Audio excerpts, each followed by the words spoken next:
Hello friends, स्वागत है आप सभी का मेरे यूट्यूब चैनल की ऑफ गवर्नमेंट जॉब में।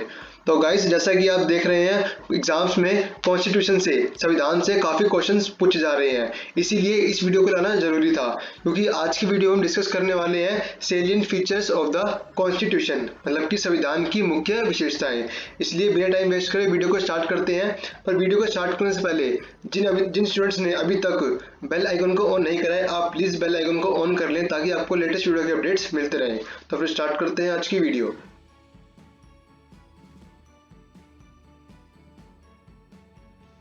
तो गाइस, जो हमारा फर्स्ट क्वेश्चन है वो है विच of the following countries have an unwritten constitution. मतलब कि कौन से देश के पास एक बिना लिखा हुआ संविधान है। तो गाइस, इसका आंसर होगा ऑप्शन बी, यूके या ब्रिटेन। दोस्तों, यूके के साथ साथ ब्रिटेन के साथ साथ न्यूजीलैंड और इसराइल के पास भी बिना लिखा हुआ संविधान है। तो इसका सही आंसर होगा ऑप्शन बी। तो बढ़ते दोस्तों अगले क्वेश्चन पर। Second question, the basic features of the Indian constitution which are not amendable under article 368 are.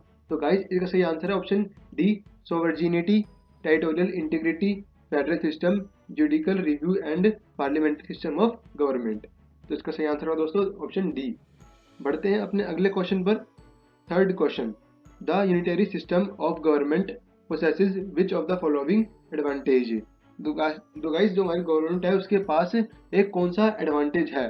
तो गाइस, इसका सही आंसर होगा ऑप्शन डी, स्ट्रॉन्ग स्टेट का, स्ट्रॉन्ग सेंटर का, सिंगल कॉन्स्टिट्यूशन का, सिंगल सिटीजनशिप का। तो बढ़ते हैं दोस्तों अपने अगले क्वेश्चन पर। Fourth question, which of the following countries enjoy a federal form of a government. मतलब कि कौन सी कंट्री है जो इंजॉय कर रही है, मजे ले रही है एक संयुक्त गवर्नमेंट का। तो गाइस, इसका आंसर होगा ऑप्शन बी, यूएसए। बढ़ते हैं अपने अगले क्वेश्चन पर। Question fifth, the English crown is an example of. मतलब कि जो इंग्लिश क्राउन है वो किस चीज़ का एग्जाम्पल है। तो गाइस, इसका ऑप्शन होगा सही ऑप्शन सी, नॉमिनल एग्जीक्यूटिव, एक नाम मात्र कार्यपालक का एक एग्जाम्पल है इंग्लिश क्राउन, नॉमिनल एग्जीक्यूटिव। तो बढ़ते हैं अपने अगले क्वेश्चन पर। Sixth question, what is Gandhi's definition of Ramraj. मतलब कि जो गांधी जी थे उनकी क्या डेफिनेशन थी रामराज के लिए। तो गाइस, इसका सही आंसर है option A, sovereignty of people based on pure moral authority. मतलब कि जो स्वतंत्रता जो अधिकार है वो एक नैतिक अधिकार है एक आदमी का। स्वतंत्रता का अधिकार एक नैतिक अधिकार है, मॉरल अथॉरिटी है। ये गांधी जी की डेफिनेशन थी रामराज के लिए। बढ़ते हैं अपने अगले क्वेश्चन पर। Seventh question, the most essential feature of the parliament form of government is. मतलब कि कौन सा एक आवश्यक विशेषता है पार्लियामेंट फॉर्म ऑफ गवर्नमेंट की। तो गाइस, इसका सही आंसर क्या होगा ऑप्शन डी, कि इंडिपेंडेंट जुडिशरी। मतलब कि इंडिपेंडेंट न्यायतंत्र, क्योंकि जो इंडिया का जो न्यायतंत्र है वो किसी पे डिपेंड नहीं है। इसलिए जो इसकी एक आवश्यक फीचर है वो है इंडिपेंडेंट जुडिशरी, मतलब कि जिसका न्यायतंत्र किसी पे डिपेंडेंट ना हो। गाइस, बढ़ते हैं अपने अगले क्वेश्चन पर। Option question 8।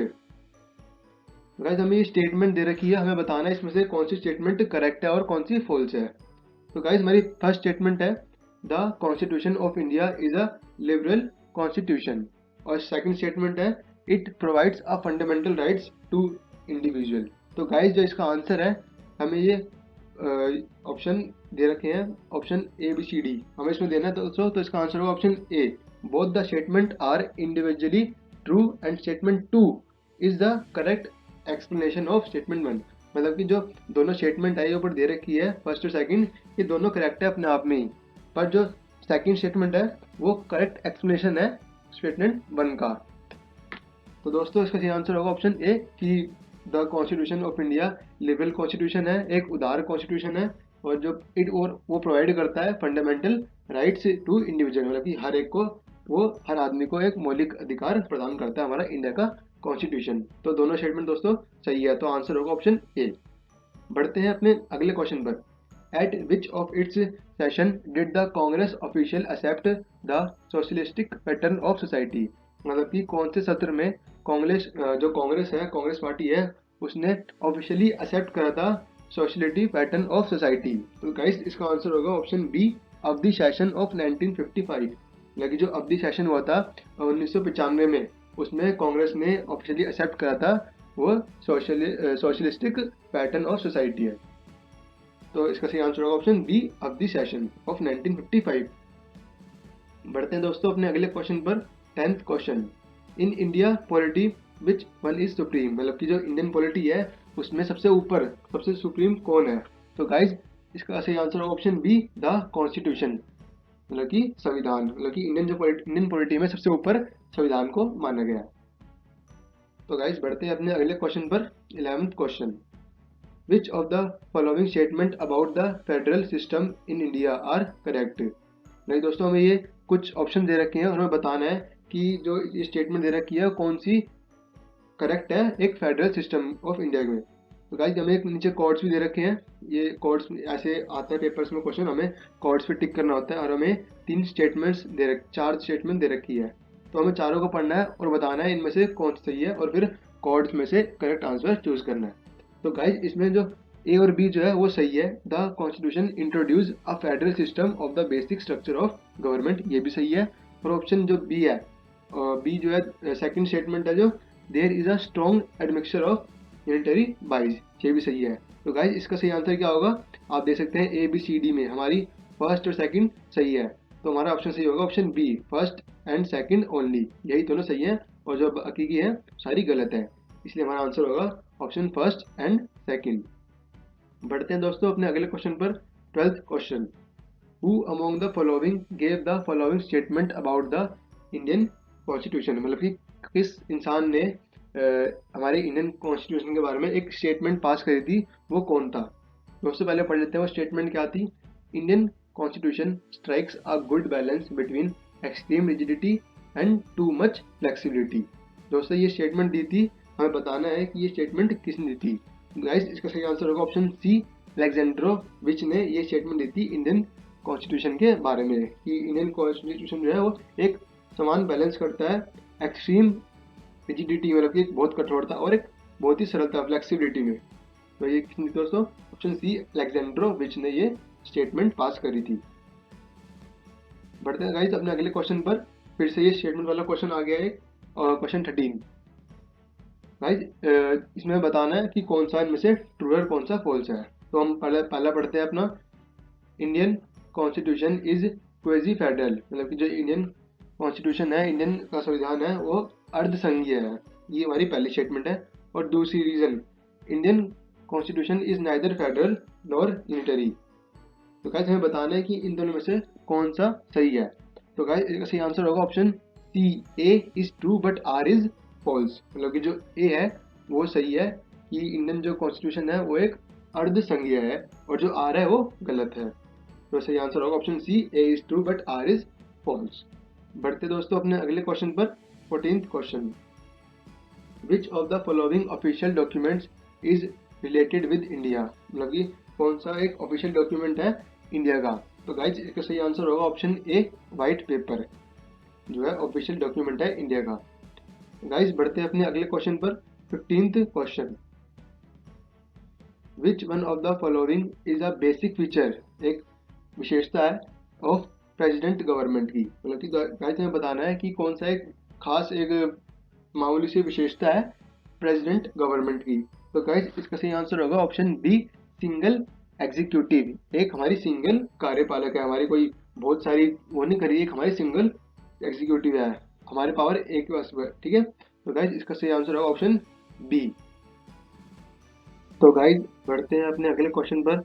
16th question, the cardinal feature of political system in India are, मतलब कि एक प्रमुख जो विशेषता है पॉलिटिकल सिस्टम की इंडिया की वो क्या है। तो गाइज इसके हमें कॉर्ड्स दे रखे हैं और हमें ये ऑप्शन दे रखे हैं, इनमें से बताना हमें कौन से ऑप्शन सही हैं।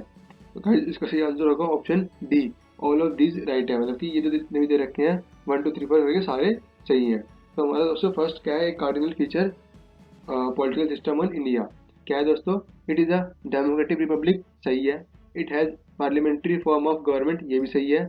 The supreme power vest in the people of India, ये भी सही है। It provides for a unified authority, ये भी सही है। तो इसलिए दोस्तों इसका सही आंसर क्या हुआ, option D, all of these.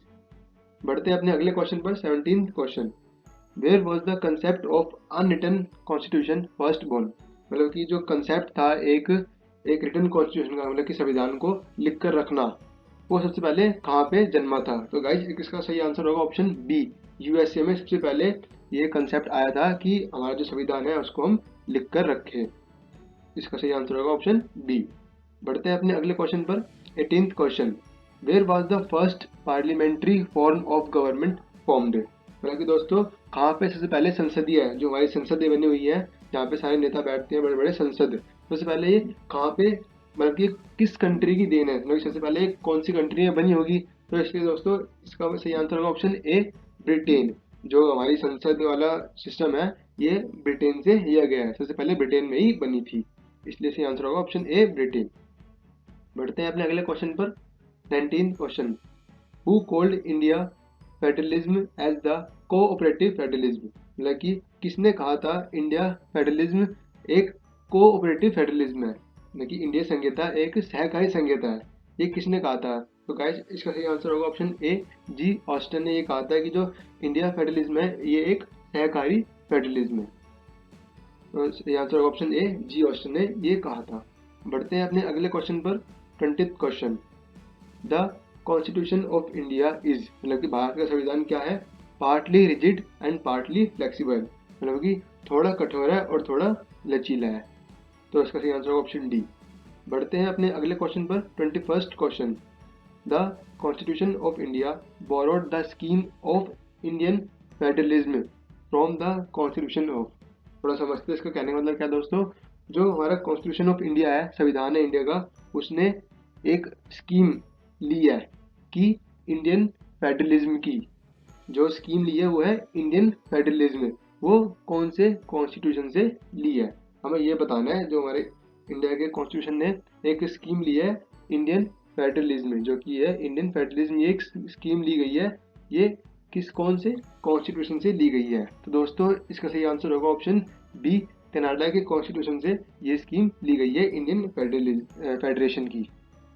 तो गाइज बढ़ते हैं अपने अगले क्वेश्चन पर। 22nd question, the idea of including the emergency provisions in the constitution of India has been borrowed from the, मतलब कि जो आइडिया है आपातकालीन प्रावधानों का, वो कॉन्स्टिट्यूशन ऑफ इंडिया में वो कौन से कॉन्स्टिट्यूशन से दिया गया है?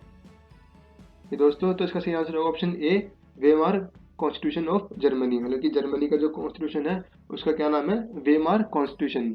ये जो आपातकालीन प्रोविजन, मतलब कि इमरजेंसी प्रोविजन, ये जो इंडिया ये लिया गया है जर्मनी के कॉन्स्टिट्यूशन से, जिसका नाम है वेमार।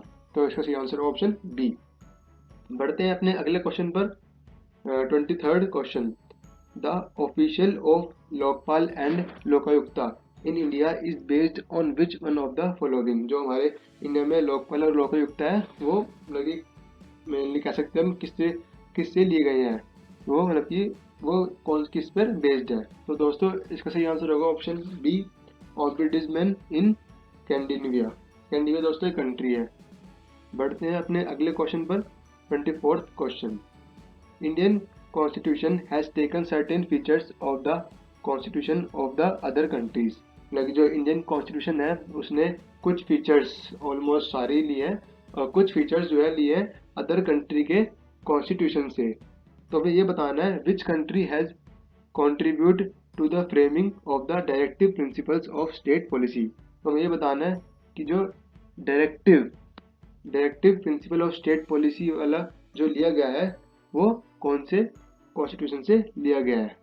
तो गाइस इसका सही आंसर होगा ऑप्शन बी, आयरलैंड के कॉन्स्टिट्यूशन से लिया गया है directive principle of state policy का, ये लिया गया है फ्रेमिंग करने के लिए, मतलब तैयार करने के लिए आयरलैंड से ये लिया गया है, आयरलैंड के कॉन्स्टिट्यूशन से ये लिया गया है। तो बढ़ते अपने आखिरी क्वेश्चन पे, इस वीडियो के आखिरी क्वेश्चन पे, 25th क्वेश्चन पे, विच of the following was the biggest source for the constitution of India? तो गाइस हमें ये बताना है कि सबसे बड़ा साधन कौन सा है हमारे कॉन्स्टिट्यूशन ऑफ इंडिया का? तो गाइस इसका सही आंसर होगा option B, the government of India act 1935, जो है एक बहुत ही बड़ा साधन है हमारे इंडियन के कॉन्स्टिट्यूशन को बनाने में। गाइस आप इसके बारे में और भी पढ़िए। जो ये गवर्नमेंट एक्ट है 1935, ये काफ़ी इंपॉर्टेंट एक्ट है, इससे भी पेपर्स में काफ़ी क्वेश्चन पूछे जाते हैं। तो मैं आपको यही सलाह दूंगा कि आप इसके बारे में और अपने आप से गूगल से सर्च करके भी लिख सकते हैं। इससे काफ़ी क्वेश्चन कभी बार पूछ लिए जाते हैं पेपर्स में। तो गाइज इसी के साथ इस टॉपिक के लास्ट क्वेश्चन था, इसके लिए हमारी वीडियो ख़त्म हो रही है। तो गाइज अगर आपको कोई और टॉपिक पे वीडियो चाहिए तो आप कमेंट बॉक्स में कमेंट करके बता सकते हैं। मैं पूरी कोशिश करूँगा कि उस आपके टॉपिक पे वीडियो ज़रूर बनाऊँ।